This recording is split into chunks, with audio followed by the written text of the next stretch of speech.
오늘은 예수님을 만나서 인생의 진정한 평안을 경험하게 되어진 또 다른 사람 삭개오를 여러분들과 함께 이야기 나누고자 합니다.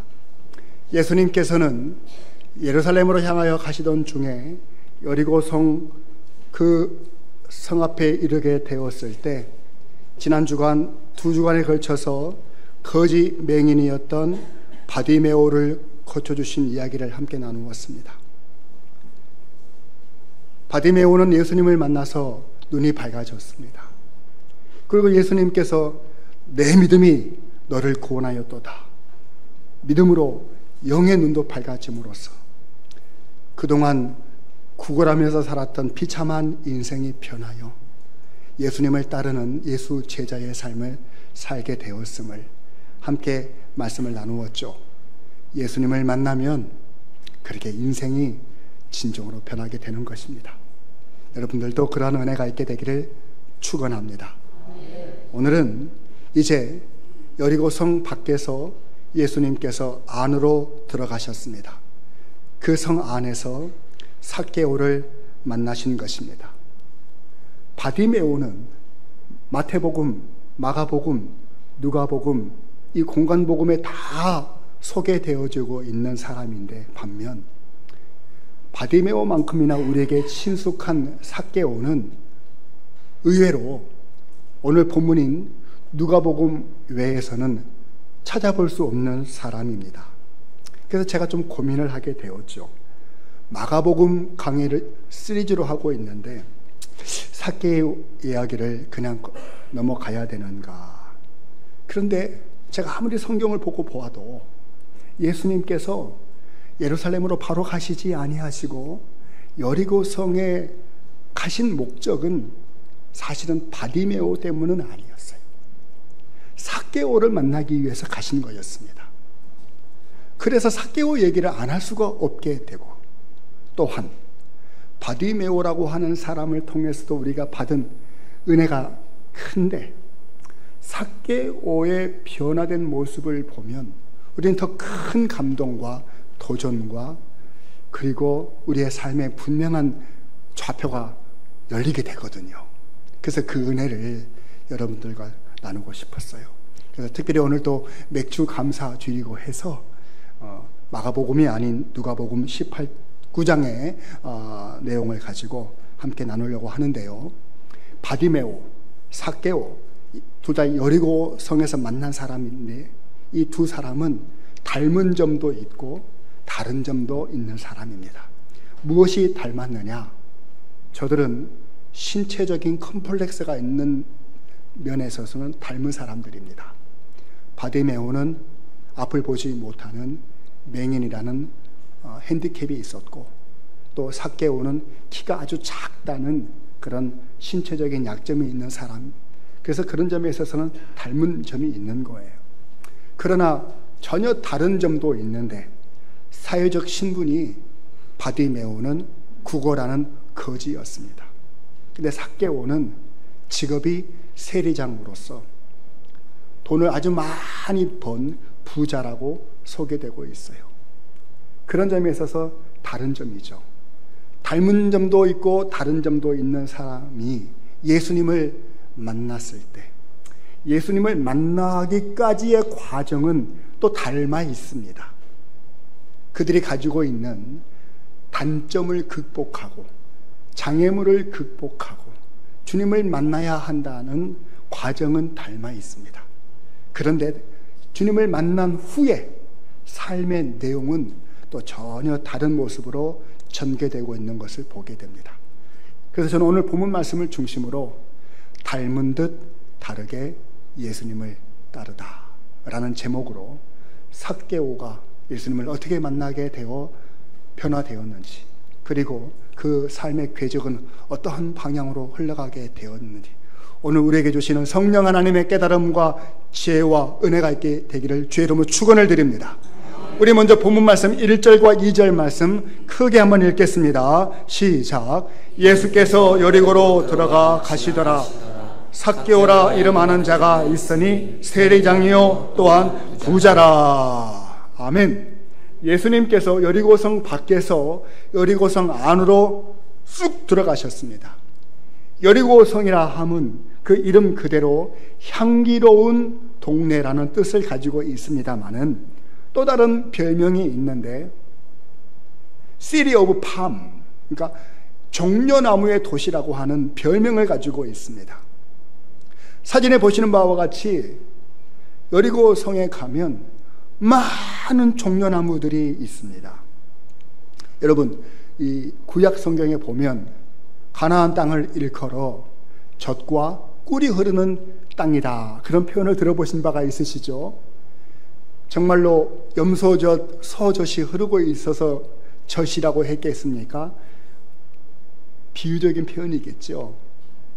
땅에서부터 샘물이 솟아나고 그리고 그 샘물이 흘러서 계곡을 이루는 오아시스가 발달되어져 있는 곳이 바로 젖이 흐르는 땅입니다.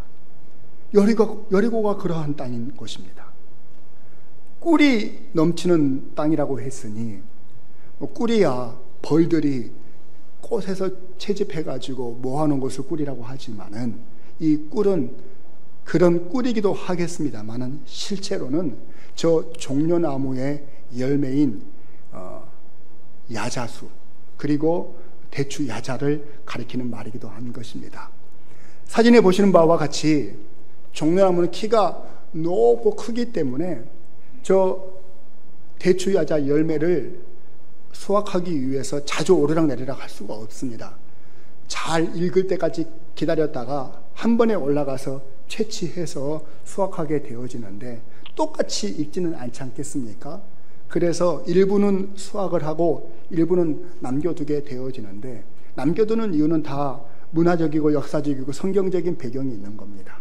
가난한 자들과 그리고 짐승들의 양식이 되게 하게끔 두는 거예요. 그러니 이 야자 열매가 열려서 익게 되어지면 땅에 떨어지겠죠. 땅에 떨어지면 그것이 이제 발효되고 익으면 굉장히 단 꿀처럼 돼버립니다. 그래서 여러분 성경에 보면은 세례 요한을 일컬어 광야에서 메뚜기를 잡수시고 석청을 잡수신 분으로 이렇게 소개되어지고 있는데, 이야, 저분은 항상 건강식만 잡수셨구나, 그렇게 생각할 수도 있겠지만 광야에 얼마나 좋은 것이 있겠어요. 메뚜기로 단백질을 보충하고, 석청이라고 하면 돌 사이에 박혀있는 이 대추야자 같은 것들이 꿀처럼 달아서 그것을 주워 먹고 살았던 분이시다, 그런 의미로 여러분들이 이해하시면 좋겠습니다.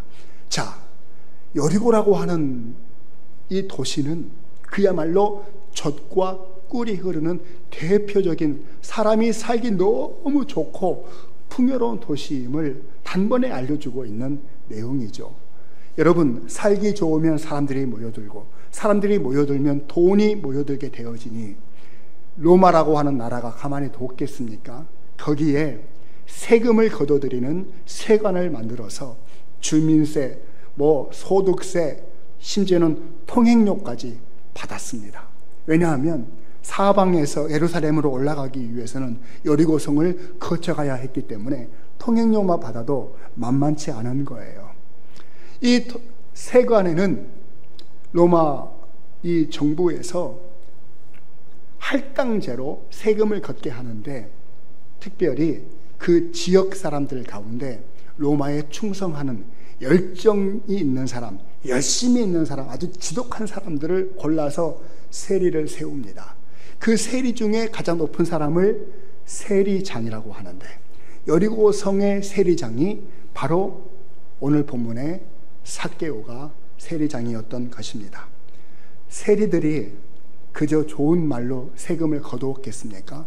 그 권세를 가지고 억지로 폭력을 써가면서 무력을 사용해가면서 세금을 강탈하지 않으면 그 할당량을 채울 수가 없었기 때문에 같은 동족임에도 불구하고 이 세리나 세리장들은 일반 유대인들에게 있어서는 흡혈귀와 같다, 또 별명이 허가받은 도둑놈들이다 라고 하는 별명이 있을 정도였습니다. 그러니 매국노와 같고 민족의 반역자라고 하는 그런 오명을 가지고 있었던 사람들이에요. 여러분, 사실 칭찬받고 박수 받으면서 돈을 벌기도 쉽지 않지요. 근데 욕먹으면서 돈 벌기가 어디 쉬운 일입니까? 여러분들은 그렇게 안 벌어보셔서 모르시잖아요. 욕먹으면서 돈 버는 것, 사람들 등쳐가면서 돈 버는 것, 그거 저도 안 해봤습니다만은 만만한 일이 아니에요. 돈이 호주머니에 들어올수록 마음은 괴로운 거예요. 마음이 사람들로부터 무시당하고 외면당하고 욕먹으니까 그만큼 공허함과 허무함으로 그 심령이 괴로워지는 거예요. 우리가 여기서 꼭 명심해야 될 진리가 있습니다. 세상에서 소위 출세했다는 사람, 성공했다는 사람, 꿈을 이루었다는 사람, 부자가 되었다는 사람, 겉은 멀쩡해 보여도 속은 썩어가고 있다. 삭개오처럼 내면 속에 큰 구멍이 있다는 것을 아셔야 돼요. 사람들마다 영혼에는 큰 방이 있습니다. 그 방은 물질로 채워지는 것이 아니고요, 명예로 채워지는 것이 아니고요, 하늘로부터 내려오는 신령한 진리와 은혜로 채워지는 것인데, 그걸 알지 못하는 사람은 그 마음의 허전함 때문에 탐욕과 타락과 향락을 누리면서 물질로 채워보려고 하지만 점점 목마른 사람이 마치 바닷물을 마시듯이 그 공허함과 목마름은 채워지지가 않는 법이거든요. 여러분들은 소위 세상에 성공한 사람을 어떤 시각으로 바라보십니까? 그 사람이 사는 크고 넓은 집이 부럽게만 보이십니까? 그 사람이 굴리는 멋진 자가용이 부럽기만 하십니까? 그 사람을 두르고 있는 명품 옷과 메고 있는 명품 백이 그냥 좋아만 보이십니까? 그거는 사람이 바라보는 눈이 우리 스스로가 왜곡되어 있다는 사실을 아셔야 되는 거예요. 하나님은 우리의 겉모습을 보시는 분이 아니시고 중심을 헤아리시는 분이신데, 우리 중심의 허전함, 중심의 공허함을 무엇으로 채울 수가 있겠어요? 앞서 누가복음 18장 18절 말씀을 보시면 어떤 관리가 예수님을 찾아와서 물어봅니다. 선한 선생님이여, 내가 무엇을 하여야 영생을 얻을 수가 있겠습니까? 누가복음에서는 이 사람을 관리라고 소개하고 있습니다만, 같은 내용을 담고 있는 마태복음을 보면은 이 사람에 대해 소개하기를 청년이고 부자라고 소개하고 있습니다. 출세한 관리요, 젊고 건강한 청년이요, 그리고 가질 것 다 가진 부자인데, 이 사람이 자기의 권력과 자기의 물질과 자기의 위치에서 무엇을 해야 나는 과연 내 영혼의 이 공허함을 채울 수 있을 것이냐, 내가 무엇을 해야 내 물질로, 내 힘으로, 내 건강으로 어떻게 해야 내가 천국 갈 수 있을까? 마음의 공허함을 어떻게 달랠 길이 없고 채울 길이 없었던 사람이라서, 예수님, 제가 뭘 어떻게 해야 됩니까? 간절하게 부르짖습니다. 그랬더니 예수님께서 네가 이것도 해보았느냐, 저것도 저 어릴 적부터 다 했었죠. 그러면 네가 가진 것을 팔아다가 가난한 자들에게 나누어 주고 나를 따라오너라, 이렇게 말씀을 하셨거든요. 그 얘기는요, 네가 여지껏 물질을 섬기는 우상 숭배자였으니 이제 하나님을 마음속에 모시고 살아라. 네 마음속에 물질만 가득한데 그 물질을 벗어던지지 않고서는 너는 영생을 얻을 길이 없단다. 근데 그것이 마음의 불편함으로 작동이 되었던 거예요. 그래서 근심 어린 모습을 가지고 예수님을 떠나가고 말았습니다. 반면 여리고성 앞에서 만났던 바디메오는 어떻습니까? 다윗의 자손 예수여, 나를 불쌍히 여겨 주십시오. 나는 불쌍한 사람입니다. 나는 불쌍한 사람입니다. 자기 자신을 정확하게 파악하고 있던 이 사람은 주님께서 눈도 뜨게 하셨을 뿐 아니라 그 심령을 구원해 주심으로 말미암아 완전히 변화되어 주님을 따르는 복된 하나님의 나라의 백성, 예수님의 제자 된 줄로 믿으실 수 있기를 주의 이름으로 축원을 드립니다. 여러분, 진정한 변화, 인생의 역전, 어디에서 시작이 되는 것입니까? 다른 사람으로도, 물질로도, 명예로도 되지 아니하고 오직 요한복음 14장 6절 말씀에 예수께서 이르시되 내가 곧 길이요 진리요 생명이니 나로 말미암지 않고는 아버지께로 올 자가 없느니라. 진리 되신 예수님, 생명이 되시는 예수님, 구원을 주시는 예수님 외에는 우리의 영혼의 허전함과 공허함을 채울 분이 없는 줄로 확실히 믿으실 수 있기를 주의 이름으로 축원을 드립니다. 우리는요, 그 예수님을 모르는 사람들에게 알려줘야 될 책임이 있다는 사실을 여러분들에게 말씀을 드리고 싶어요. 세계 굴지의 대기업이고 우리나라가 자랑하는 기업인 삼성의 창업자였던 고 이병철 회장, 여러분 잘 아실 줄 압니다. 이 이병철 회장이 폐암으로 사망하게 되었는데 폐암 진단을 받고 24가지 질문을 공개적으로 사람들에게 돌린 것을 알고 계십니까? 아시는 분들도 계실 겁니다. 이병철 회장 질문하고 한번 컴퓨터에 검색해 보십시오. 얼마나 많은 기사들이 나와 있고, 그리고 이 이병철 회장이 던진 24가지 질문에 답변을 하겠다고 나서는 신학자들과 목회자들과 종교인들과 학자들이 얼마나 많은지요. 근데 중요한 것은요, 이 이병철 회장이 죽기 전에 이 질문에 대한 대답을 듣지 못했다는 것이 안타까운 거예요. 그가 질문을 첫 번째 이렇게 했어요. 하나님의 존재를 어떻게 증명할 수 있느냐? 하나님이 우주 만물을 창조하신 분이시라는데 무엇으로 증명할 수 있겠느냐? 그가 이제 폐암 진단을 받았잖아요. 4번 질문이 그에게는 의미심장한 질문이에요. 언젠가 과학의 발달로 무병장수의 시대가 가능할 것 같은데 그러면 하나님의 존재는 부인되는 것 아니겠느냐? 또 이런 질문도 있어요. 하나님은 왜 히틀러나 흉악범과 같은 악인을 만들었는가? 뭐 이런 질문을 했단 말이에요.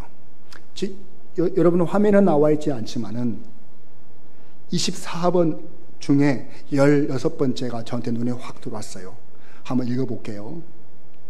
성경에, 이병철 회장이 성경을 아는 사람이, 성경에 부자가 천국에 가는 것이 낙타가 바늘구멍으로 들어가는 것보다 어렵다는 비유가 있는데 정확하게 알고 있는 거죠.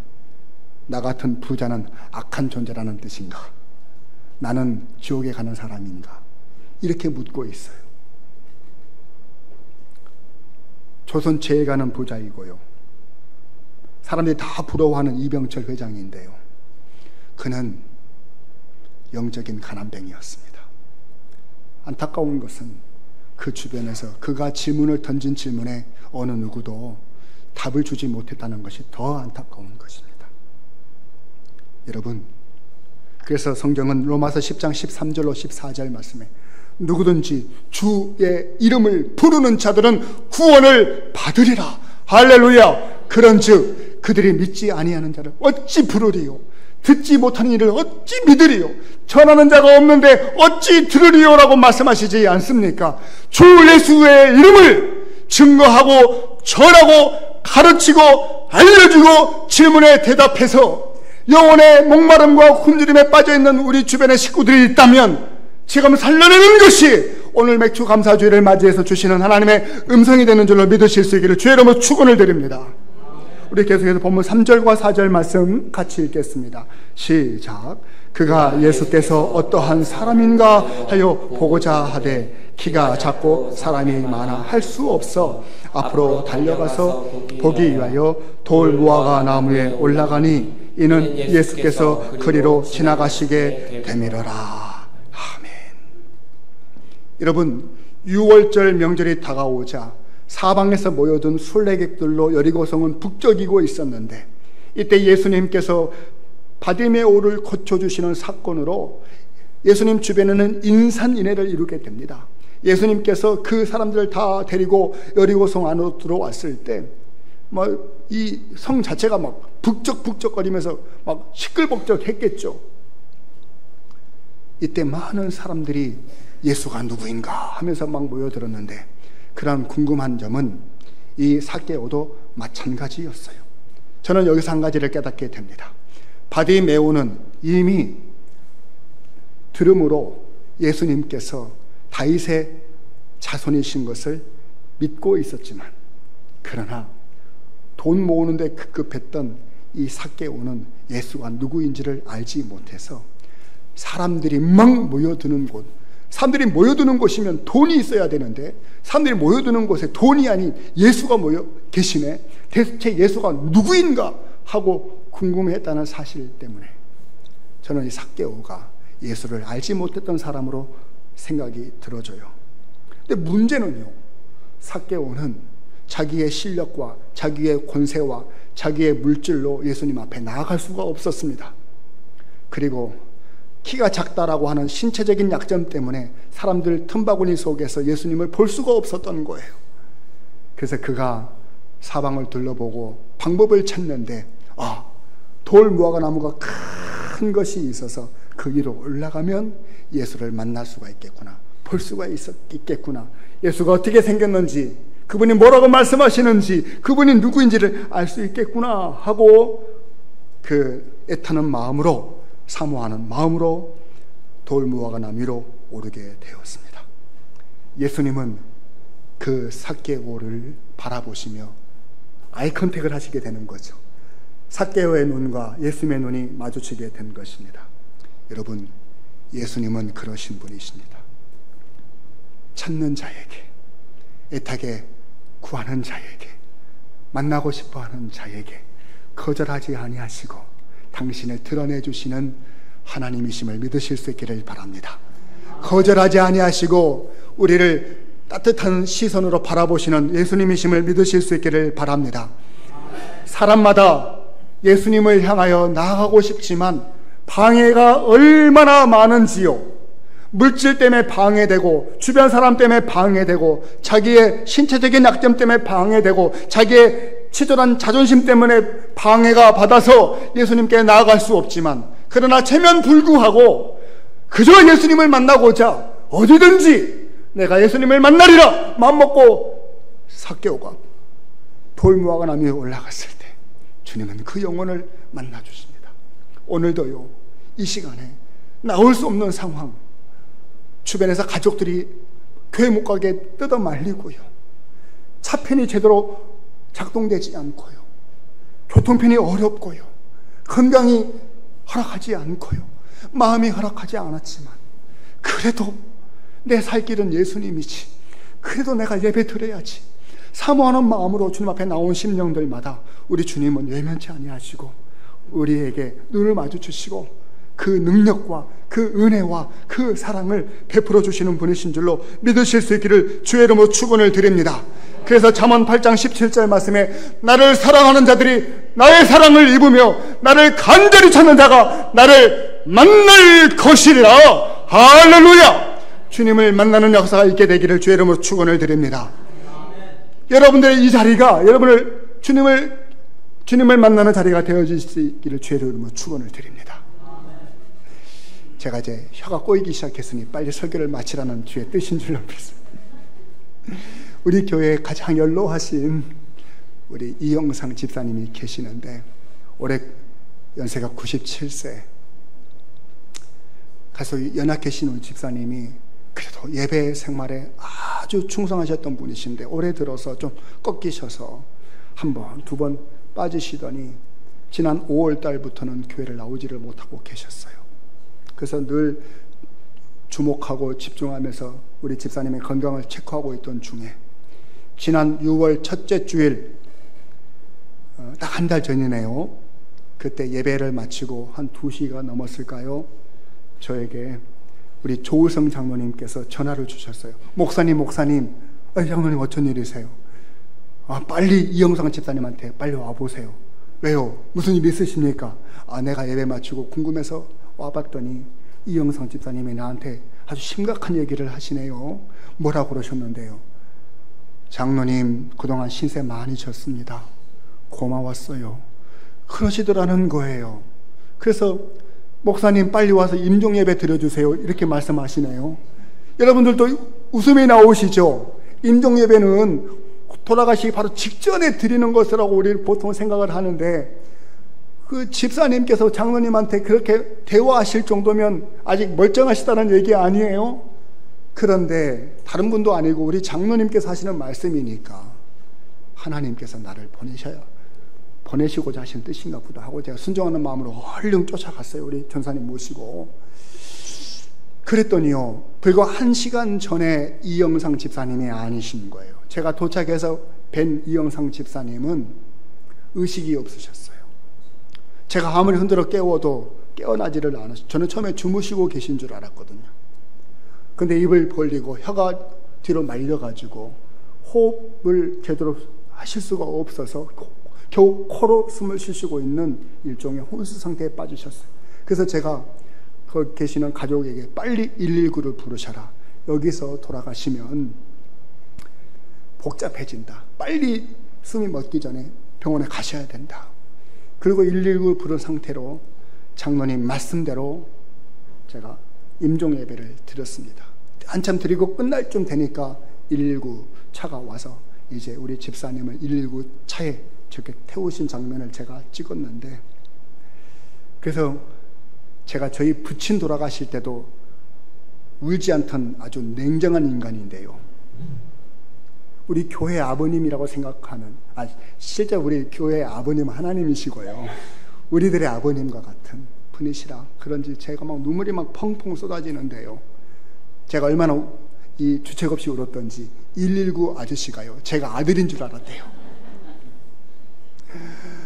그래서 집사님을 떠나 보내드리고 그 제 슬픔을 어떻게 겨눌 길이 없어서 우리 장로님들에게 전화를 돌려서 우리가 기도해야 되겠습니다. 그래서 막 이제 기도를 해서 새벽마다 부르짖기 시작했더니 하나님께서 우리 교회 기도를 들으시고요, 중환자실에 계시던 우리 이영상 집사님을 일주일 만에 살아나게 해주신 줄로 믿으면 아멘 하십시다. 근데 이 이영상 집사님께서요, 깨어나시자마자 가족을 만나서 나 목사님 보고 싶어요, 빨리 목사님 불러와요, 그러셔가지고요 부르신다니까요. 제가 한 걸음에 달려갔죠. 병원에 가서 만난 집사님은 저 모습이 아니고 전혀 새로운 모습이에요. 다음 화면 보여주세요. 저렇게 살아나셨어요. 집사님, 끝까지 우리 믿음의 줄 놓치지 마십시다. 우리 예수님이 집사님을 살려주시니까 예수님 붙드시고 끝까지 승리합시다. 근데 집사님께서 눈물로 내가 교회 신세를 많이 졌는데 내가 어떻게 교회의 은혜를 갚을 수 있을까? 여러분, 이런 믿음을 가지고 끝까지 살아내실 수 있기를 주의 이름으로 축원을 드립니다. 그 사모하는 마음으로 저와 함께 한절히 기도했더니 더 건강해지셔가지고 자제분들이 이제 퇴원을 하게 되었으니 이 안양에 있는 좋은 요양원으로 모시게 되었어요.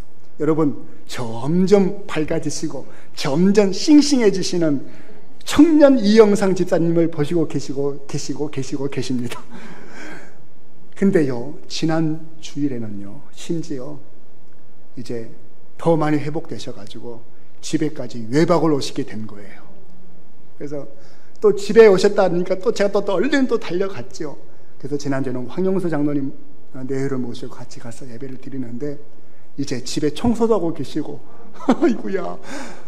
제가 왜 우리 연세 많으신 이영상 집사님을 여러분들에게 이렇게 길게 말씀을 드리느냐, 다른 의미가 아니고요, 하나님의 은혜를 구하고 하나님을 만나고 싶어하는 심령들은 한 발짝 나아갈 때마다 주님은 외면치 아니하시고 양팔을 벌려 여러분들을 기다리고 계시다는 말씀을 드리고 싶은 거예요. 저와 여러분들이 한 발짝만 앞으로, 주님 앞으로 나아가면 우리 주님은 구름을 타시고 우리에게 달려오시는 분이신 줄로 믿으실 수 있기를 주의 이름으로 축원을 드립니다. 여러분, 제가 여지껏 우리 주님 앞에, 십자가 앞에 서게 되어지면요, 세상은 온데간데 없어지고요, 그 십자가의 능력과 권세와 긍휼이 나를 휘감아 싸는데요, 내가 온전한 변화를 경험하게 되는 줄로 믿습니다.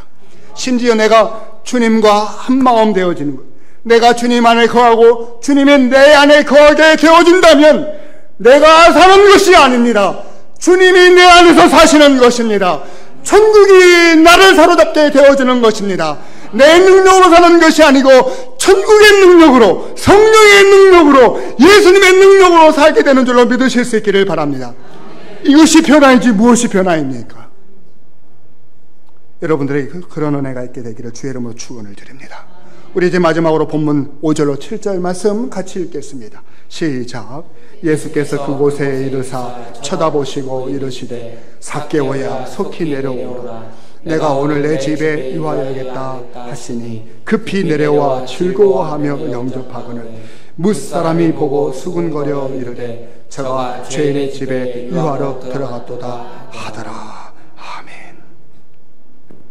예수님과 삭개오가 눈을 마주치자 예수님께서 삭개오야 내려오너라, 속히 내려오너라. 삭개오 이름을 어떻게 하셨을까요? 물으면 뭐해요? 예수님은 하나님이시니까 아시죠. 여러분, 여러분의 이름을 우리 주님이 아십니다. 여러분의 처지를 우리 주님이 아신다고요. 우리 주님이 여러분들을 각자의 이름을 불러주십니다. 속히 내려오너라. 그 자리는 위험해. 그 자리는 네 체면에 맞지 않아. 그런 의미가 아니고요. 목적이 있으셨어요. 내가 오늘 너의 집에 가고 싶구나. 그래서 이 삭개오가요, 그 자리에서 급히 내려와 예수님을 모시고 자기 집으로 갔다, 이렇게 말하고 있습니다. 여러분, 예수님께서 삭개오를 찾아오신 거예요. 제가 여지껏 삭개오가 예수님을 만나고 싶어서 돌무화과 나무 위로 올라갔다라고 얘기를 드렸지만 이것은 절반은 맞고 절반은 맞지 않는 얘기인 거예요. 왜요? 예수님이 사실은 찾아오시는 거예요. 천지 만물의 주인 되신 창조주가 찾아오신 거예요. 십자가의 어린 양의 희생제물이신 예수님께서 찾아오신 거예요. 여러분, 여러분의 삶 속에 여러분이 주님을 찾는 것이 아니고 예수님께서 여러분의 삶에 찾아오셔서 여러분들을 만나주시는 것을 믿으실 수 있기를 바랍니다. 그걸 제가 깨닫게 되는 데는 오늘 본문에서 충분히 그러한 정보를 제공해 주기 때문입니다. 사람들은 삭개오 집 앞에 가면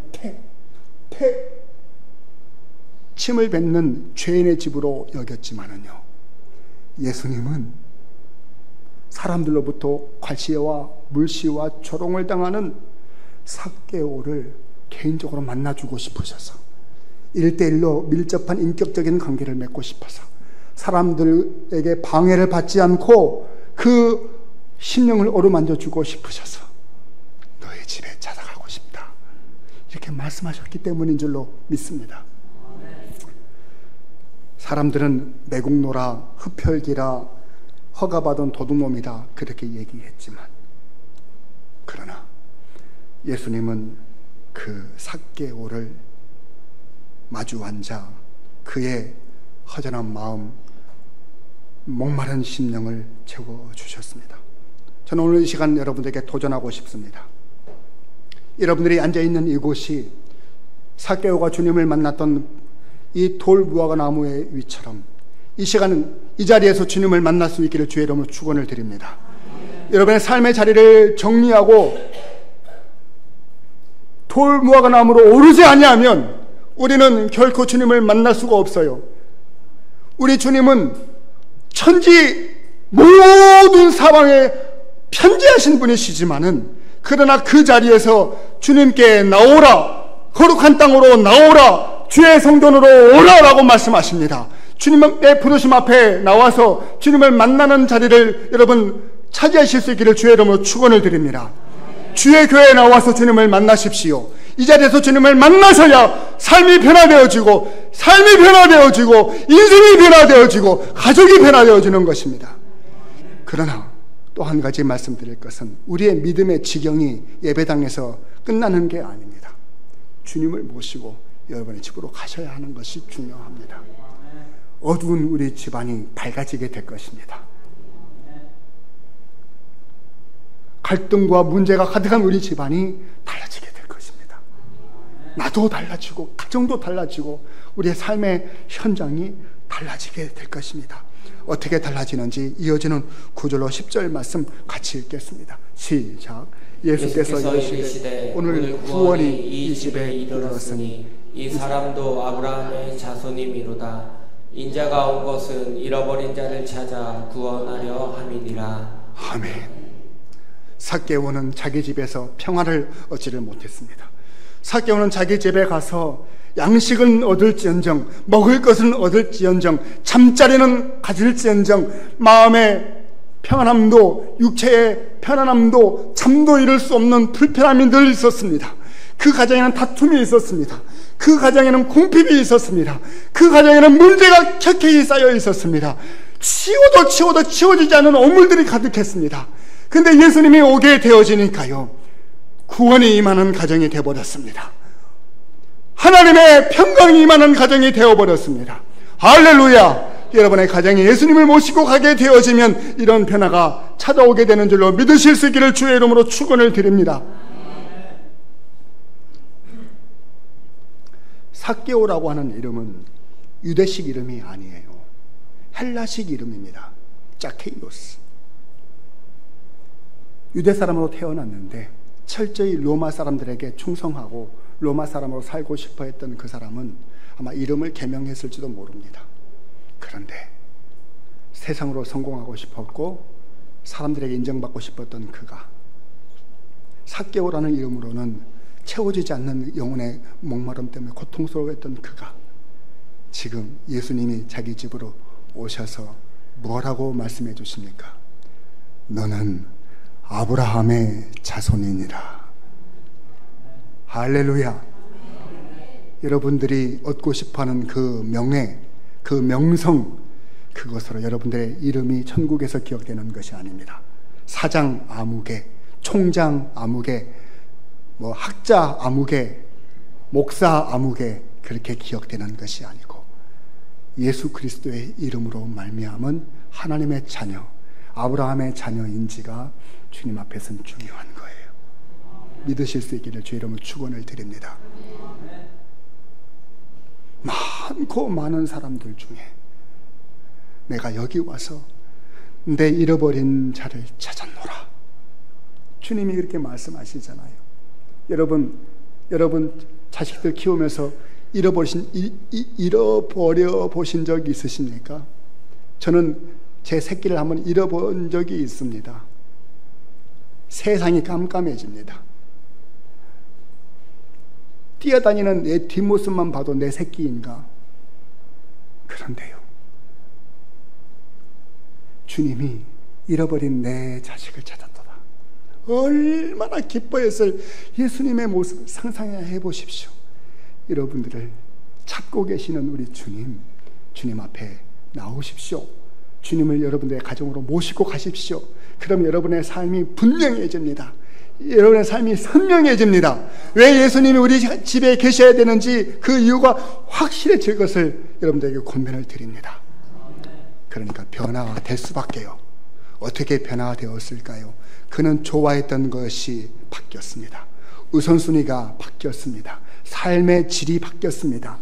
내가 무엇을 하고 살아야 될지 그 삶의 과제가 바뀌어버리는 거예요. 어떻게 바뀌었는지 본문 8절 말씀 같이 읽고 우리 마지막으로 함께 붙들고 읽겠습니다. 시작. 삭개오가 서서 주께 여짜오되 주여 보시옵소서. 내 소유의 절반을 가난한 자들에게 주겠사오며 만일 누구의 것을 속여 빼앗은 일이 있으면 내 갑절이나 갚겠나이다. 아멘. 아멘입니까?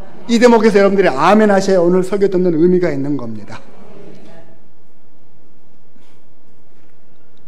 바디메오는 자기가 입고 있던 겉옷, 겉옷을 펼쳐놓고 구걸했던 그 바디메오는 겉옷을 벗어 던지고 예수님을 그 뒤로 따라갔던 사람이에요. 어떤 인생은 그런 인생도 있는 겁니다. 근데 어떤 인생은요, 주님께서 그 집에까지 찾아오셔서 그 집을 변화시켜 주시고 그 그 사람과 그 가족을 변화시켜 주시고 그 삶이 살아내는 삶의 영역에서 만나는 사람들을 위하여 예수님의 마음으로 예수님의 심장으로 살아가기를 원하시는 그 부르심도 있음을 기억하실 수 있기를 축원을 드립니다. 예수님이 찾아오니까요, 삭개오 마음속에는 내 재산이 얼마나 되는지 파악해서 그 절반이라도 가난한 사람들을 위해서 쓰겠습니다 라고 하는 삶의 모습으로 변화가 되었어요. 성경에서 가난한 자를 사랑해라, 가난한 자를 도와라 이렇게 말씀하셨지만 가난한 자들에게 네 재산의 절반이라도 갖다가 줘라 이런 말씀은 없어요. 우리는요, 성경을 보면서요, 하나님의 마음을 읽으려 하지 않고 그저 율법의 조문에 율법의 내용에 집중할 때가 있거든요. 술 취하지 마라, 이런 방탕한 것이니 성령의 충만함을 받으라. 왜 우리 하나님께서는 술은 입에도 대지 마라 이렇게 정확하게 말씀해 주셔야지, 왜 술 취하지 말라고 하셔가지고 서로 논쟁거리가 되게 하셨을까? 이게 다 우리는 술을 포기하고 싶지 않은, 기회만 되고 허락만 되어지면 술을 처마시고 싶은 인간의 욕심이 작동되기 때문이에요. 주님의 마음을 읽어버리는 사람은 내 몸이 성전인 것을 깨닫고 알코올을 몸에 집어넣을 생각도 안 해요. 그런데 적당하게 나는 그대로 유지하고 주님이 바뀌기를 바라니까 그거 가지고 논쟁을 하는 거예요. 제가 드리고 싶은 얘기는 무엇이냐? 주님을 내 마음속에 모셔버리고 내가 변화되어지면 하나님의 마음이 선명히 보이고요, 우리 가족의 얼굴이 선명히 보이고요, 내 남편이 뭘 원하는지, 내 자식과 내가 지금 소통이 안 되고 있는데 무엇 때문에 그러는지 선명해져 버려요. 내 사업장에 무엇이 문제가 있는지 선명해져 버려요. 지금 이 삭개오는요, 자기 삶에 불투명했던 모든 것들이 선명해져 버렸습니다. 자기 재산은 이제 자기 목구멍으로 들어갈 것이 아니고 절반만 들어가고 절반은 남을 위해서 써야 된다라고 하는 분명한 기준이 세워져 버린 사람이 된 줄로 믿으실 수 있기를 바랍니다. 여러분, 그러면 행복해지는 것 아닙니까?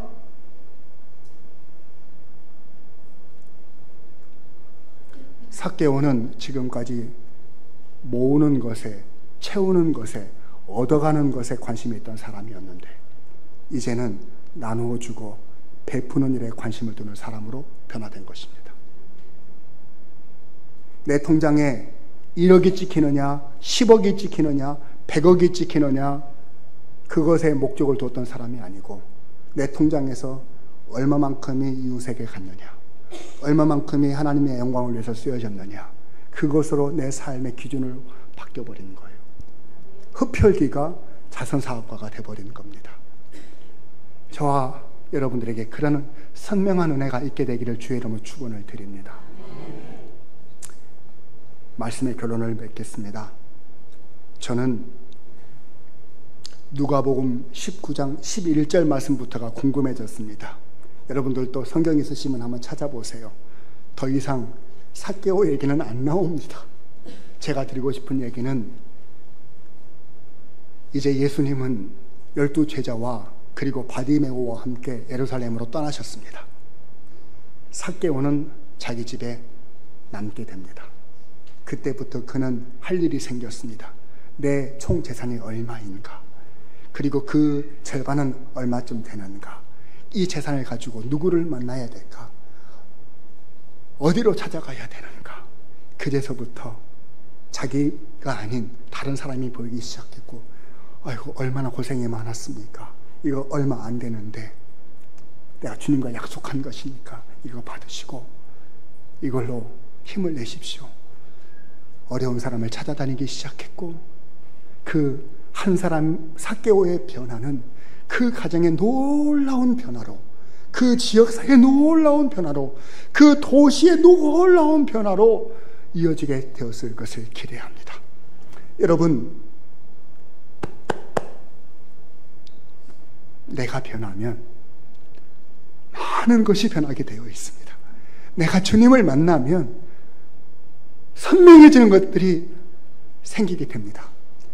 내가 변하면 우는 사람들이 보이고, 내가 변하면 고통받는 사람들이 보이고, 내가 변하면 예수 없는 사람들이 보이고, 내가 변하면 선교지에 선교사들이 보이고, 내가 변하면 교회가 보이고, 나라 민족이 보이고, 저 155마일 휴전선 너머에 우리 동족들이 보이는 겁니다. 온전한 변화, 닮은 듯 다르게 주님을 따랐던 삭개오의 변화가 여러분들의 변화가 되시기를 주의 이름으로 축원을 드립니다. 기도하십시다.